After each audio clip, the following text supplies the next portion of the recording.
On reçoit aujourd'hui Julie Sabat. Bonjour Julie. Bonjour. Vous êtes créatrice d'un blog qui s'appelle Être Optimisme. Et alors je suis content de vous recevoir parce que dès qu'on va sur votre site internet, on peut lire ancienne râleuse et pessimiste repentie. Donc, ça veut dire que vous êtes l'invitée parfaite. On va s'appuyer sur votre expérience pour parler un petit peu de cette thématique. J'aimerais juste d'abord savoir à quel point vous étiez râleuse. Parce que ça annonce quand même du bois, là. Oui, après, je mentirais si je disais que je râlais plus du tout quand même. Hein. Je reste humaine, donc voilà. Mais à l'époque, c'est vrai que j'étais très, très négative avant de créer le blog. C'est aussi pour ça que je l'ai créé, pour partager mon expérience. Et du coup, comme j'avais un état d'esprit très négatif, forcément, je crois que le fait de râler, c'est une conséquence directe parce qu'on est focalisé sur tout ce qui ne va pas dans la vie. Hein. C'est notre mode de fonctionnement quand on est pessimiste. Donc, on voit tout ce qui ne va pas dans la vie, chez les autres, chez soi. Donc, on râle en permanence, en fait. Tout est prétexte à râler. Donc, j'ai pas d'exemple là comme ça qui me viennent, mais si en voiture, quand même. Ah oui. Ouais. Oh là là, alors ça oui. Et je sais que pour vous, c'est pareil. Anne-Sandra, bonjour. Bonjour. Anne-Sandra et Eliane, nos autres invités. Est-ce que vous êtes de grandes râleuses, vous aussi? Que dans la voiture. Aussi? Ah, mais que dans la voiture? Uniquement. D'accord. Voilà. Et vous, Eliane? Ah oui? Oui, que dans la voiture. Et sinon, dans la vie, non, il n'y a pas de... Une petite baguette qu'on n'aurait pas achetée le matin même, la voiture a dégivré le matin. Un peu contre les enfants, quand même. Qu'on embrasse. Oui, tout à fait. S'ils nous regardent. Normalement, là, ils sont à l'école, je pense. Oui. Normalement. Voilà. Eh bien, je partage totalement vos avis aujourd'hui. Moi, le seul endroit où je râle, où j'insulte, c'est dans ma voiture, caché derrière mon petit volant.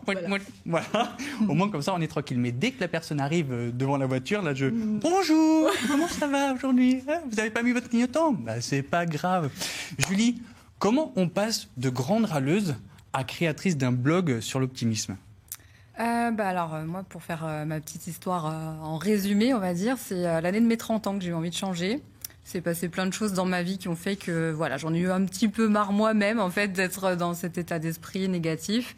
Et puis j'avais déjà ma première fille qui avait 3 ans et ça m'a fait un petit peu peur parce que j'ai vu qu'elle commençait un petit peu à reproduire ce qu'elle faisait. Donc bon. Le mimétisme. C'est ça. Et c'est vrai que de l'avoir en face de moi, là ça m'a mis quand même une petite claque. Et je me suis dit ouais non mais vu que j'en souffre moi-même, j'ai pas envie qu'elle reproduise mon comportement et c'est ça qui a été le premier déclic. Donc je me suis dit bon. C'est certainement comme tout, on doit pouvoir changer. Bien sûr. Donc c'est là où j'ai commencé à m'intéresser au développement personnel, à la psychologie positive. Je commençais à lire beaucoup de choses sur le sujet. Et c'est comme ça en fait. Hein. C'est grâce à ma fille en fait au départ que j'ai eu vraiment le déclic. Et alors que proposez-vous sur ce blog? Et sur ce blog du coup on parle beaucoup développement personnel forcément, bien-être aussi. Et donc c'est les 2 grosses thématiques de mon blog. Et après, l'idée, c'est vraiment justement de partager, moi, tout ce qui me permet d'apporter plus de positif dans ma vie. Et du coup, d'aider mes lecteurs qui ont aussi envie de changer ou qui sont déjà positifs, mais qui ont envie de rester dans cette mouvance, dans cet état d'esprit positif. Et alors, comme aujourd'hui, on va parler des différentes manières de râler et des solutions, est-ce que ça vous a fait du bien d'arrêter de râler? Ah oui. D'une manière générale, de changer d'état d'esprit. Et je pense que râler, c'est une conséquence aussi de l'état d'esprit négatif. Donc, ça change tout un tas de choses, en fait, parce qu'on voit la vie différemment. C'est une question de perception qui est totalement différente. Et puis, on s'en rend pas forcément compte. Mais l'optimisme ou le pessimisme, ça impacte tous les domaines de la vie, avec les enfants, ce qu'on disait. Après, on découvre l'éducation positive aussi, et puis dans la vie sociale aussi. Quand on est des gros râleurs, au bout d'un moment, ça peut avoir des répercussions sur notre vie sociale parce que les gens, faut dire ce qu'il y a, ils en ont marre aussi parfois. On leur pompe de l'énergie aussi. Dans le travail aussi, parce qu'on se limite beaucoup quand on a un état d'esprit négatif ou quand on râle, c'est pas grave pour les collègues non plus. Exactement. Je travaille toute seule, mais... On va essayer de comprendre justement tout ça. Mais d'abord, on a résumé en images ce que les étrangers appellent le sport national des Français, c'est-à-dire râler, et ensuite, on en discute avec vous. Ah, il va avancer celui-là, là, devant. Arrête de râler, mon chéri. C'est pas bon pour ce que t'as. Les Français seraient le peuple le plus râleur au monde. Nous nous plaignons 15 à 30 fois par jour. Tout prétexte est bon pour se plaindre. Les embouteillages, le supérieur hiérarchique, l'informatique encore en panne, la politique, la météo. Serions-nous d'éternels insatisfaits? Pour les étrangers, il s'agirait d'une sorte de sport national contagieux qui confine au masochisme. Mais arrêter de râler, est-ce vraiment une bonne idée? Plusieurs études en psychiatrie révèlent que les tentatives de régulation des émotions négatives peuvent entraîner un risque accru de maladies cardiovasculaires et même rendre les gens plus agressifs. Alors le fait de râler serait-il bénéfique et libérateur d'un point de vue physique et psychique? C'est une question de dosage. Râler moins, c'est aussi voir la vie de façon plus optimiste, ne pas se poser en perpétuelle victime et faire preuve d'adaptation. Et c'est tout de même bien plus agréable pour les autres. Votre entourage vous dira merci. Allez, on prend sur soi, on respire avec le ventre et on positive. On va essayer ce matin grâce à notre invité sur France 3. Julie, est-ce qu'il existe plusieurs niveaux de râlerie? Est-ce qu'on râle pour les mêmes sujets, pour les mêmes choses? Parce que, par exemple, on le disait tout à l'heure, on peut râler parce qu'on a oublié d'acheter sa baguette de pain le soir en arrivant à la maison. Ou on peut râler de façon peut-être un petit peu plus fréquemment quand le matin en hiver, on est obligé de gratter, de dégivrer la voiture. Donc il y a plusieurs niveaux. Oui, bah après, je pense que globalement, c'est surtout lié à l'état d'esprit de la personne, hein, parce que quand on est négatif, ça va vraiment se répercuter dans tous les domaines de la vie. Donc quelqu'un qui est négatif, je pense, aura tendance à râler plus fréquemment et puis pour tous les sujets, quoi, puisqu'il va se focaliser, c'est son mode de fonctionnement sur tout ce qui est négatif dans sa vie. Et après, à côté de ça, il y a des personnes qui sont pas foncièrement pessimistes, mais voilà, on est humain, parfois on est fatigué, parfois on a une mauvaise journée, et c'est un automatisme, comme on l'a vu, enfin comme on l'a dit, les Français, c'est un petit peu dans la culture française, quoi, on est considéré comme râleur, donc je pense que on a peut-être déjà vu nos parents faire ça, nos grands-parents faire ça, et on reproduit, c'est un peu un automatisme. Mais je crois qu'il y a une grosse différence entre quelqu'un qui est continuellement dans la plainte et qui râle sans arrêt, et quelqu'un qui va le faire de façon ponctuelle parce que oui, on a passé une mauvaise journée, ça arrive, et puis il faut pas se blâmer pour ça, hein, on est humain. Donc Est-ce que finalement on se punit pas de râler en permanence? Alors d'une certaine façon si, parce que du coup c'est ça, on se complaît dans le négatif, quoi. Donc ça va soulager sur le coup, parce que oui, ça permet de verbaliser une frustration ou un besoin qui est pas assouvi, ou une valeur. On change nos habitudes, c'est compliqué. Ouais, voilà. Ça nous convient pas. C'est ça. Donc quelque part c'est négatif dans le sens où c'est pas constructif, quoi. Si on arrive à en faire quelque chose de constructif, à utiliser le fait de râler, à analyser un petit peu pourquoi, dans quelle situation, est-ce qu'il y a des choses qui reviennent fréquemment, si ça peut nous permettre d'être un outil de développement personnel, pourquoi pas. Mais sinon, c'est vrai que, comme on le disait tout à l'heure aussi, à la longue, ça peut aussi impacter notre vie sociale, parce que les gens se lassent aussi au bout d'un moment. Hein, quand on fait que râler, on est pénible pour les autres, pas que pour soi. Donc, Ah oui, ça va un moment. Hein. J'essaye, non, j'arrive pas, si. Encore plus convaincant. Ouais. J'essaye, hein, mais bon. On va tout de suite écouter le témoignage d'Émilie. Émilie, c'est une de nos téléspectatrices et elle est sophrologue. Et justement, avec elle, on va commencer à parler des solutions. Voici la première et ensuite on développe. Râler, c'est humain, mais pour certains, c'est plus souvent que pour d'autres. Il faut bien se rendre à l'évidence que râler tout seul dans sa voiture ou devant sa télé, ça n'a jamais rien changé. Un bon moyen d'arrêter de râler, c'est le suivant. Posez-vous la question pour chaque chose qui vous fait péter les plombs, de savoir si oui ou non vous pouvez avoir un impact dessus. Si vous pouvez avoir un impact sur cette chose, sur cette situation, allez-y, foncez, arrêtez de râler et agissez pour modifier cette situation.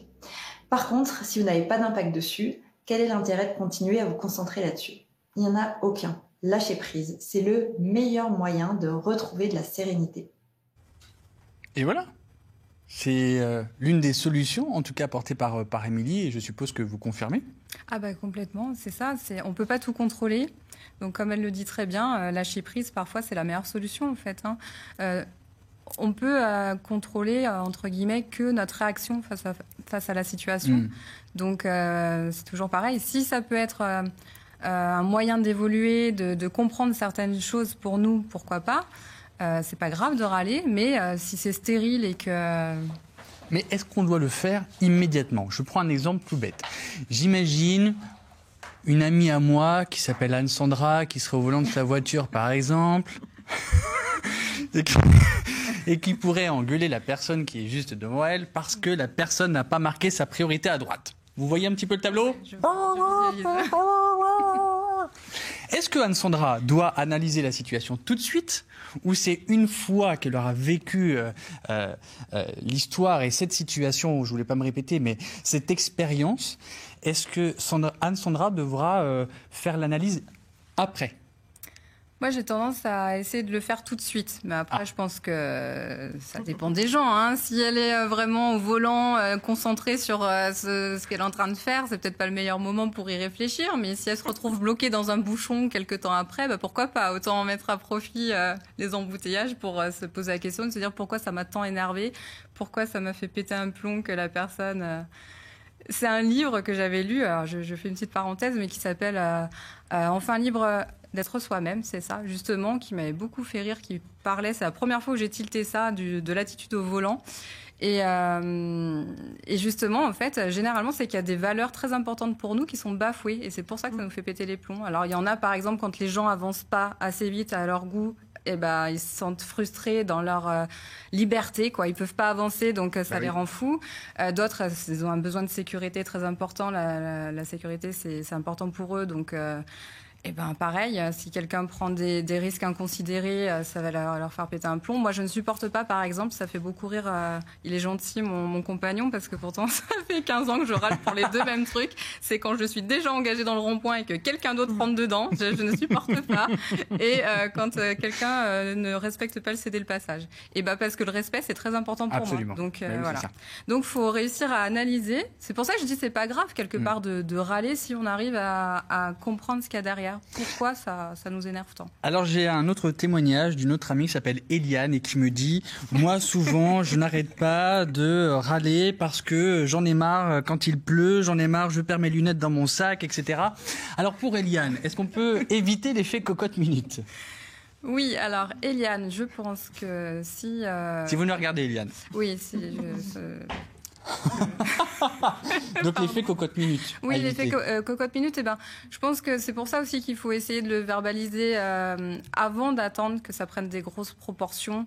Mais c'est pour tout, c'est pour les émotions, c'est pour les petites choses qui nous font râler au quotidien. Il faut essayer de creuser ce qu'il y a derrière, parce que derrière la baguette de pain oubliée, qu'est-ce qui nous fait râler ? C'est peut-être que je suis fatiguée, c'était la fin de la journée, j'ai envie de rentrer chez moi. Non, parce que j'aurais pas de pain pour manger. Voilà, je suis ni pour saucer ma viande.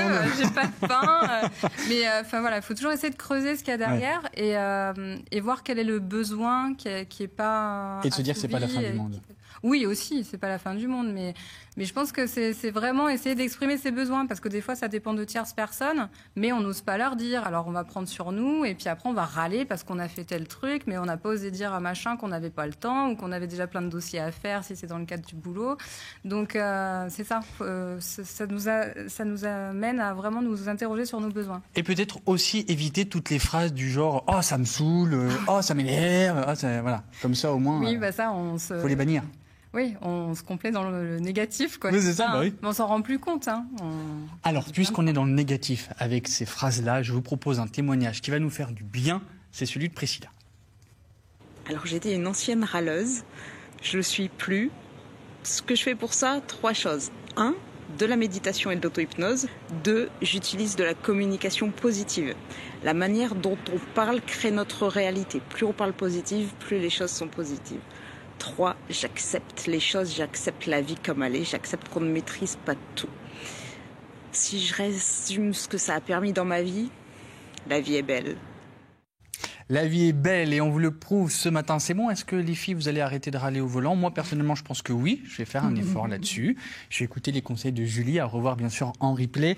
Vous vouliez nous présenter 2 livres, vous l'avez fait tout à l'heure. Je rappelle juste donc Enfin libre d'être soi-même. C'est écrit par Christian Junot et Evelyne Faniel aux éditions Jouvence. Mais vous vouliez également nous présenter J'arrête de râler de Christine Lewinsky. Oui.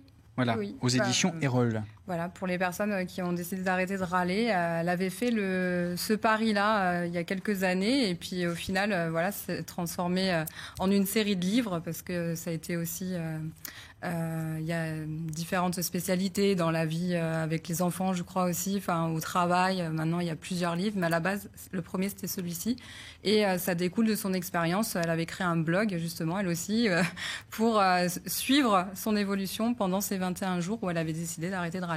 Parfait. Donc à lire bien sûr, et vous allez entre deux pages comme ça sur le blog bien sûr de Julie Sabat, notre invitée, Être optimiste, c'est votre site internet être-optimiste.fr. Julie, vous restez avec nous dans un instant, on va parler d'art peut-être.